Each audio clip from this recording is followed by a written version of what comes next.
है और आज हम शुरू करेंगे इलेक्ट्रोलिसिस से।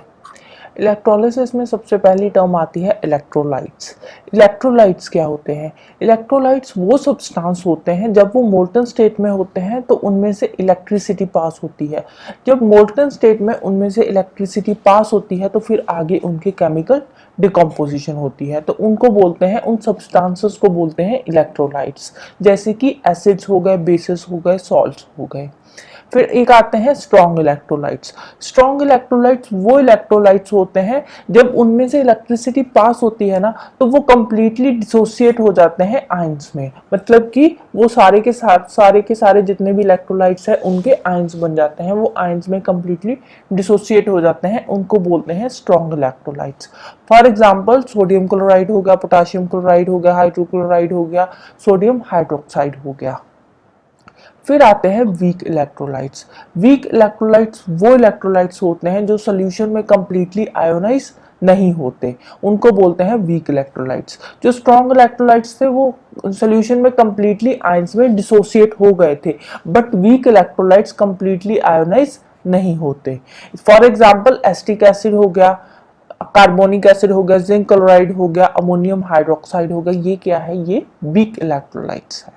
फिर आता है इलेक्ट्रोलिसिस। इलेक्ट्रोलिसिस क्या है? इलेक्ट्रोलिसिस है कि जब हम मोल्टन स्टेट में इलेक्ट्रिक करंट पास करते हैं इलेक्ट्रोलाइट में से। इलेक्ट्रोलाइट तो अब हम पता चल गया ना कि इलेक्ट्रोलाइट क्या होता है।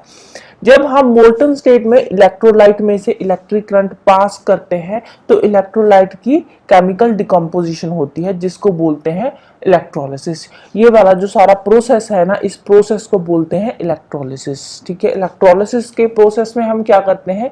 इलेक्ट्रोलाइट में से इलेक्ट्रिक करंट पास करते हैं। जैसे ही इलेक्ट्रोलाइट में से इलेक्ट्रिक करंट पास होता है तो उसकी केमिकल डिकम्पोजिशन होती है और इस प्रोसेस को बोलते हैं इलेक्ट्रोलिसिस। फिर आते हैं इलेक्ट्रोड्स। अब देखो, जब इलेक्ट्रोलाइट में से करंट पास हुआ, ठीक है, इलेक्ट्रोलाइट में से करंट पास करने के लिए हम उस इलेक्ट्रोलाइट को बैटरी के टर्मिनल के साथ जोड़ेंगे। ठीक है, तो इसके क्या होते हैं? जो इलेक्ट्रोलाइट होता है इसकी दो रॉड्स होती है, वो जो दो रॉड्स होती है ना, उन दोनों रॉड्स को हम बैटरी के साथ जोड़ते हैं और ये वाली जो रॉड्स है इनको बोलते हैं इलेक्ट्रोड्स। अब जो रॉड है, जिस रॉड को हम बैटरी के पॉजिटिव टर्मिनल के साथ जोड़ते हैं उस रॉड को बोलते हैं एनोड, और एनोड पे होती है ऑक्सीडेशन। और जिस रॉड को हम बैटरी के नेगेटिव टर्मिनल के साथ जोड़ते हैं उसको बोलते हैं कैथोड, और कैथोड पे होती है रिडक्शन। राइट। फिर आते हैं Faraday's law of electrolysis. Faraday's law क्या कहता है? जब इलेक्ट्रोलाइट में से करंट पास होता है ना तो उसके बाद जो इलेक्ट्रोड्स होते हैं, इलेक्ट्रोड्स पे कुछ सब्सटेंस डिपॉजिट हो जाता है। ठीक है, तो ये जो क्वांटिटी ऑफ चार्ज पास होता है इलेक्ट्रोलाइट में से और अमाउंट ऑफ सब्सटेंस जो डिपॉजिट होता है इलेक्ट्रोड के ऊपर, इन दोनों के बीच का जो रिलेशन है उसको बोलते हैं Faraday's law of electrolysis.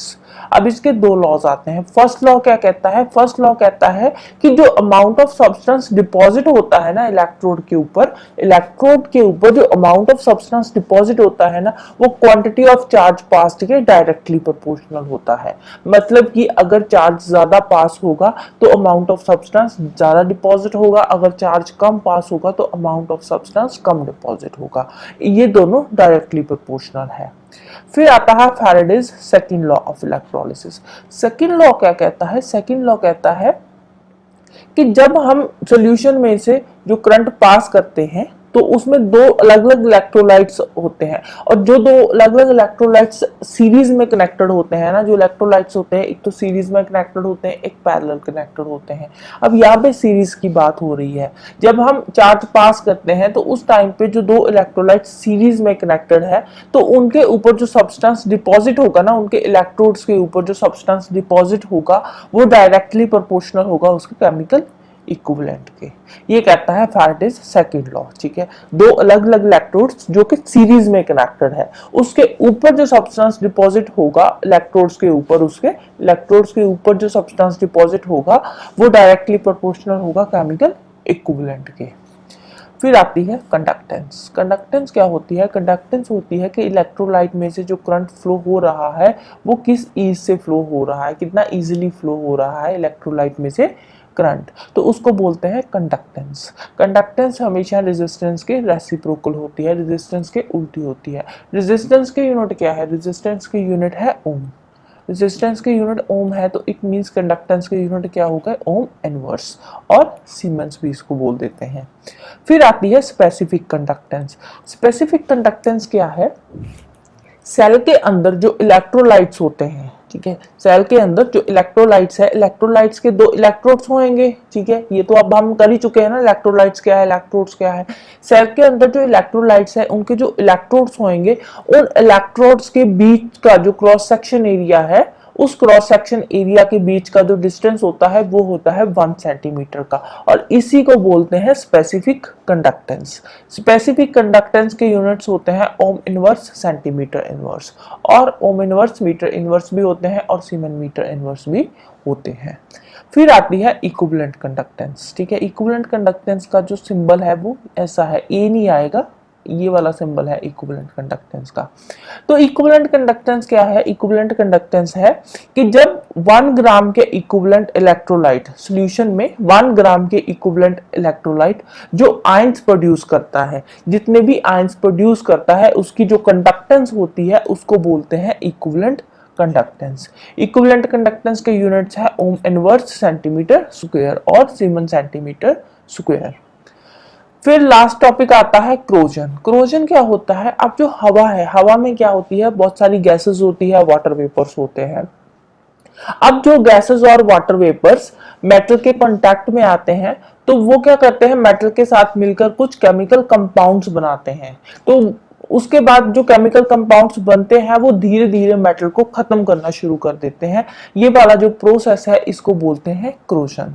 Corrosion की कुछ एग्जांपल्स होगी जैसे कि rusting of iron, green coating on the surface of copper, tarnishing of silver. ये क्या है? ये क्रोजन की एग्जांपल्स है। आयरन के ऊपर आपने देखा होगा ब्राउन कलर का रस्ट सा लग जाता है, वो क्या होता है? वो क्रोजन होता है, वो धीरे धीरे आयरन को खत्म कर देता है। जो रस्ट है, रस्ट क्या है? रस्ट एक हाइड्रेटेड फेरिक ऑक्साइड है और ये ब्राउन कलर का होता है। क्रोजन को रोकने के लिए क्या कर सकते हैं? क्रोजन को रोकने के लिए जो मेटल है, मेटल की सरफेस के ऊपर हम मोर रिएक्टिव मेटल की कोटिंग कर सकते हैं। अगर हम मेटल के ऊपर उससे भी हाईली रिएक्टिव मेटल की कोटिंग करेंगे तो वो मेटल को रस्ट से बचा कर रखेगी। जैसे कि आयरन के ऊपर जो कोटिंग होती है वो जिंक की कोटिंग होती है। क्यों होती है? क्योंकि जो जिंक है वो आयरन से ज्यादा रिएक्टिव है। तो आयरन के ऊपर जो जिंक की कोटिंग करते हैं इस प्रोसेस को बोलते हैं गैल्वेनाइजेशन। अब मेटल की जो रिएक्टिविटी होती है, ठीक है, ये क्या है? ये क्रोजन के कुछ फैक्टर्स है जो क्रोजन को अफेक्ट करते हैं। कौन कौन से फैक्टर्स? जैसे कि फर्स्ट आ गया रिएक्टिविटी ऑफ मेटल, कि मेटल कितनी रिएक्टिव है वो डिपेंड करता है मेटल के पे जो क्रोजन लगता है, ठीक है, उस पे डिपेंड करता है मेटल की रिएक्टिविटी पे। अगर मेटल वाटर वेपर और गैसेस के साथ ज्यादा रिएक्ट करेगा तो उस पर क्रोजन ज्यादा आएगा, अगर कम रिएक्ट करेगा तो उस पर क्रोजन कम आएगा। तो क्रोजन पे कौन कौन से फैक्टर्स क्रोजन को अफेक्ट करते हैं? फर्स्ट है रिएक्टिविटी ऑफ मेटल, सेकंड आ गया presence of impurities, air and moisture. अब एयर में कितनी इम्प्योरिटीज प्रेजेंट है, एयर में कितना मॉइस्चर है वो डिपेंड करता है, या मेटल में स्ट्रेन्स कितने हैं वो डिपेंड करता है, प्रेजेंस ऑफ इलेक्ट्रोलाइट्स। ये भी कुछ फैक्टर्स है जो कि क्रोजन को इफेक्ट करते हैं, right. So that's all about today. Next हम करेंगे कार्बन एंड इट्स कंपाउंड्स। तो जाने से पहले वीडियो को लाइक कर देना, शेयर कर देना और चैनल को सब्सक्राइब कर लेना। Thank you, bye bye and have a nice day.